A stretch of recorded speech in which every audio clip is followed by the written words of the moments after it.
How often do you truly relax and feel a state of calmness free from wandering thoughts and the stresses of everyday life? Even when you do have some time spare, do you use that time proactively to relax? Spending just 20 minutes a day meditating can have a dramatic effect on your physical, psychological, and even spiritual health, enabling you to refocus and reach your true potential. Meditation can help to get in touch with your emotions and handle negative thoughts and behaviors with positivity and efficiently. There are physical benefits such as decreasing muscle tension and reducing anxiety. Psychological benefits like building self-confidence and increasing productivity. And even the benefits to spiritual development, such as increased awareness and a deeper understanding of the self. Meditation also helps you to understand and properly process your thoughts and feelings. Meditation crosses over into the practice of mindfulness. Meditation helps you to explore your relationships and how you can use both to balance your mind and live a life of positivity. Meditation also helps the body's energy system, the mind, body, and spirit. So we ask the questions of: what is meditation?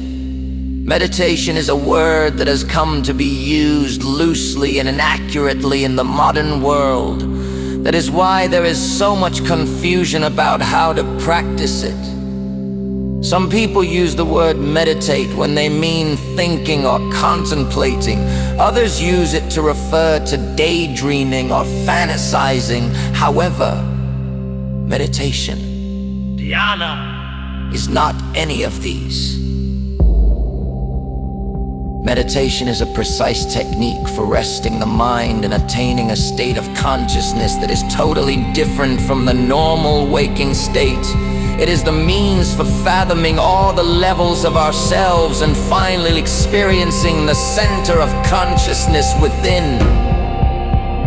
Meditation is not a part of any religion, it is a science. Which means that the process of meditation follows a particular order, has definite principles, and produces results that can be verified. In meditation, the mind is clear, relaxed, and inwardly focused. When you meditate, you are fully awake and alert, but your mind is not focused on the external world or on the events taking place around you. Meditation requires an inner state that is still and one-pointed so that the mind becomes silent. When the mind is silent and no longer distracts you, meditation deepens. From childhood and onward, we have been taught only to examine and verify things in the external world. No one has taught us how to look within, to find within, and to verify within. Therefore, we remain strangers to ourselves while trying to get to know others. This lack of self-understanding is one of the main reasons our relationships don't seem to work, and why confusion and disappointment so often prevail in our life. Very little of the mind is cultivated by our formal educational system. The part of the mind that dreams and sleeps, the vast realm of the unconscious, which is the reservoir of all our experiences, remains unknown and undisciplined. It is not subject to any control. It is true that the whole of the body is in the mind, but the whole of the mind is not in the body except for the practice of meditation. There is no method to truly develop control over the totality of the mind. The goal of meditation is to go beyond the mind and experience our essential nature, which is described as peace, happiness, and bliss. But as anyone who has tried to meditate knows, the mind itself is the biggest obstacle standing between ourselves and this awareness. The mind is undisciplined and unruly, and it resists any attempts to discipline it or to guide it on a particular path. The mind has a mind of its own. That is why many people sit for meditation and experience only fantasies, daydreams, or hallucinations. They never attain the stillness that distinguishes the genuine experience of deep meditation.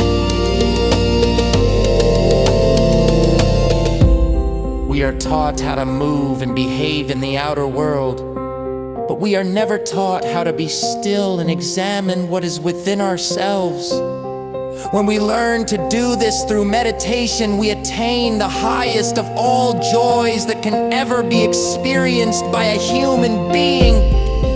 All the other joys in the world are momentary, but the joy of meditation is immense and everlasting. This is not an exaggeration, it is a truth supported by the long line of sages, both those who renounce the world and attain truth, and those who continued living in the world yet remained unaffected by it. Meditation is a practical means for calming yourself, for letting go of your biases and seeing what is openly and clearly.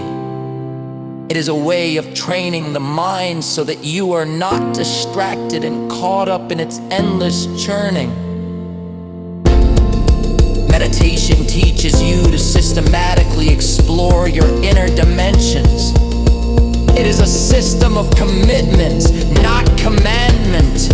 You are committing to yourself, to your path, and to the goal of knowing yourself. But at the same time,